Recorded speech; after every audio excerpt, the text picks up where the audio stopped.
अभियोजन का प्रकरण संक्षेप में इस प्रकार है। ये आरक्षी केंद्र सिटी कोतवाली में दिनांक 13/1/2008 के 11:30 बजे टेलीफोन से सूचना प्राप्त हुई कि चंदन के साथ मारपीट किया गया है, जो कि विंध्यवासिनी मंदिर के पास पड़ा है। इस पर उसकी पुष्टि तथा कार्रवाई हेतु सहायक उप निरीक्षक डीपी अहरबार तथा आरक्षक हफीजुर रहमान को भेजा गया। इस पर आरक्षक हफीजुर रहमान गाड़ी से घटनास्थल पहुंचे तो सुशील के घर के सामने चंदन द्विवेदी खून से लथपथ पड़ा था। पूछने पर बताया कि उसे पप्पू तथा महबूब पेंटर तथा 3 अन्य लोग मारे हैं, जिन्हें नहीं पहचानता। यह भी बताया कि फोर्ट रोड वाला महबूब पेंटर है। आरक्षक द्वारा चंदन को गाड़ी में लिटाकर अस्पताल ले जाकर भर्ती करवाया गया। अगले दिन सुबह उसकी मृत्यु हो गई। अस्पताल में ही मृतक चंदन के पिता नारायण प्रसाद द्विवेदी ने देहाती प्रथम सूचना थाना प्रभारी यूएस तिवारी को दिया कि पप्पू उर्फ अमर शर्मा से पूर्व से विवाद था। दिनांक 12/1/2008 की रात्रि 11:15 बजे चंदन सेलिब्रेशन होटल से काम करके वापस आ रहा था। तब 11:30 बजे सुशील शर्मा ने फोन से सूचना दिया कि चंदन को पप्पू उर्फ अमर शर्मा वगैरह मारे हैं, घायल पड़ा है। तब वह और घर के सभी लोग गए। चंदन लहूलुहान पड़ा था, शरीर पर चाकू की चोट थी। चंदन को जान से मारने की नीयत से चाकू से मारा गया है। अस्पताल लाते समय चंदन ने बताया कि पप्पू उर्फ अमर शर्मा, अमित शर्मा, अर्जुन शर्मा, महेंद्र पेंटर तथा एक अन्य जिसका नाम नहीं जानता है ने रोककर चाकू से मारकर घायल किया है। इस पर दिनांक 13/1/2008 के दिन आपके पास से किस चीज की रिकवरी है? सर हमसे गुप्ती है? गुप्ती। हाँ, बाकी लोगों से? बाकी से सर अमर जो मेन है उससे चाकू की जब्ती हुई थी। हाँ, अब पोस्टमार्टम डॉक्टर ने क्या कहा? Sir PW7 sir. आप उसके पढ़िए। पहले सर PW6 अगर देख लें सर। हाँ, 6 भी देख लेंगे। सर क्या कह रहा है?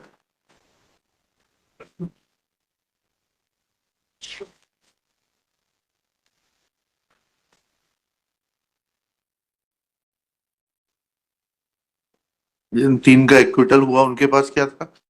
नहीं सर, एक्विटल 2 को हुआ है। हाँ, क्या क्या था? एक जुवेनाइल था ना? हाँ, एक जुवेनाइल था सर, उसका रिवीजन अलाउ हुआ था कोर्ट से, हाई कोर्ट से। ठीक है। और जो जिनका एक्विटल हुआ उनके पास क्या था? सर उसकी जजमेंट की कॉपी मेरे पास नहीं है। तो उसको वकील साहब ऐसे क्यों? उससे नहीं सर, उनसे तो रिकवरी मुझे नहीं लगा कुछ था। और चलिएगा, रिकवरी जो हुई थी वो एक चाकू की हुई थी, वो पप्पू उर्फ अमर शर्मा से हुई थी। आप तो भाग गए थे ना, आपसे जब्ती कैसे हो जाती? जी उसमें लिखा है चाकू और गुप्ती की चोट थी। सर। सिला हुआ घाव पेट में गई, सिला हुआ घाव हाइपोकॉन्ड्रियम रीजन पर, सिला हुआ घाव गायनेक संघातक चोट।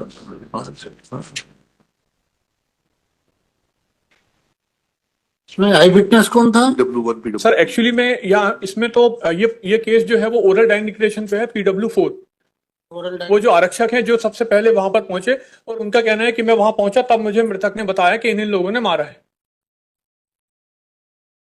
लेकिन अगर उसको भी देखे जाएंगे सर, उसकी भी प्रेजेंस वहां पर डाउटफुल है, क्योंकि अगर वो वहां पर अस्पताल में लेके गया था सर, तो ना तो MLC में है और ना ही किसी डॉक्टर ने ये कहा है सर, ना ही बैड टिकट वहां पर प्रस्तुत है जो ये बता सके कि उसको अस्पताल में किसने लाके भर्ती कराया।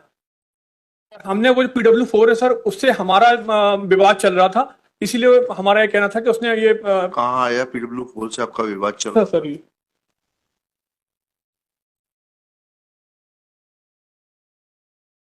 सर ये पैरा 5 में सर।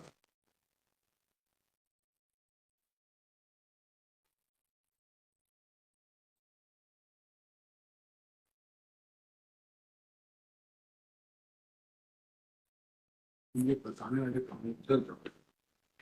डॉक्टर कहना जब लाया गया तो पता होता तो फादर तो बाद में से फादर भी बताने को ही है।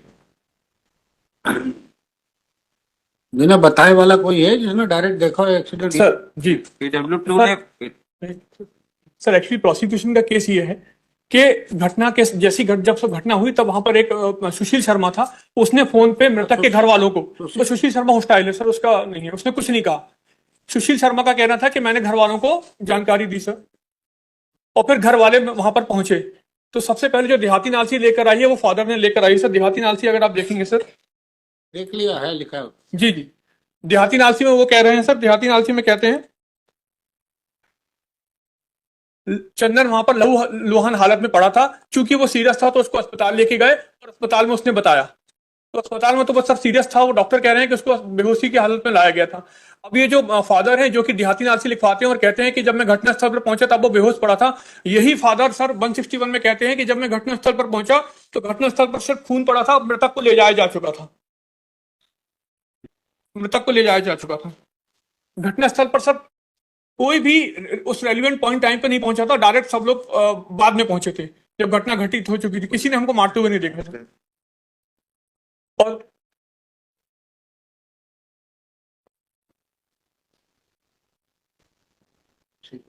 प्रोसीजर इसको क्लियर सजेशन है कि गांव की रंजिश से एडमिट करना पड़ेगी पहला पांच बताने की बात झूठी है, क्योंकि डॉक्टर से भी देख लेते इतना जब ब्लड लॉस होगा तो जीवित थोड़ा ना बचेगा।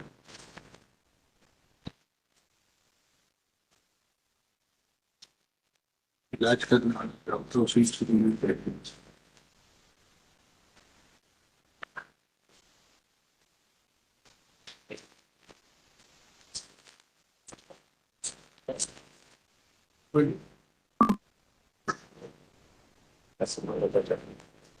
तो बेहोश मिला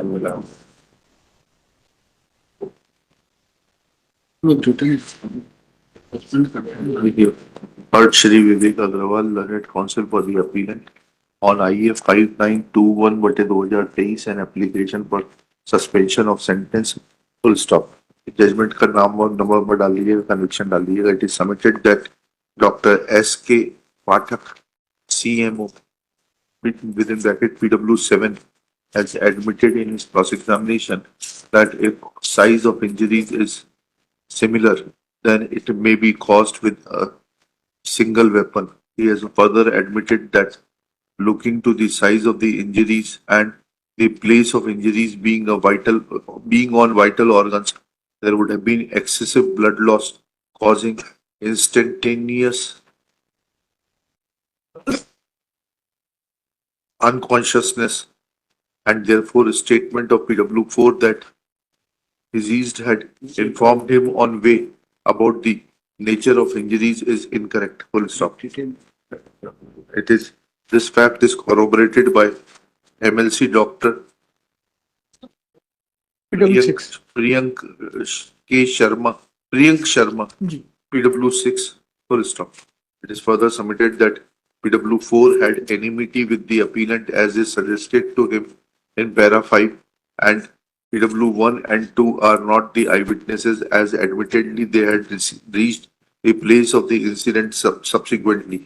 Therefore, the so-called oral dying declaration of deceased Chandan will lose its validity and is not a sufficient circumstance to uphold conviction of the present appellant. इसके बाद बचा क्या इस appellant? कनेक्टेड केस में सबका टोटल हो गया। नहीं सर, कनेक्टेड केस वो नीचे ट्रायल कोर्ट से एक्विटल हो गए थे सर 2 लोग, और एक है पप्पू सामन शर्मा जो मेन एक्यूज था, उसको सजा नंबर बता दो सर, उसका क्रिमिनल अपील नंबर है उसके लंबे सर 397/2009 सर। ठीक है, इसको 397 अभी इनका एक फॉर्मूला पोजीशन डाल के नो क्रिमिनल हिस्ट्री 50,000 दो sureties list this case along with लिख के दे दीजिएगा सर जी क्रिमिनल अपील नंबर इतना सर। चलिए।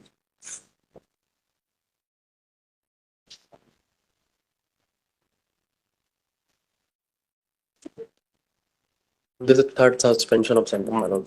Earlier one was dismissed on merit. Another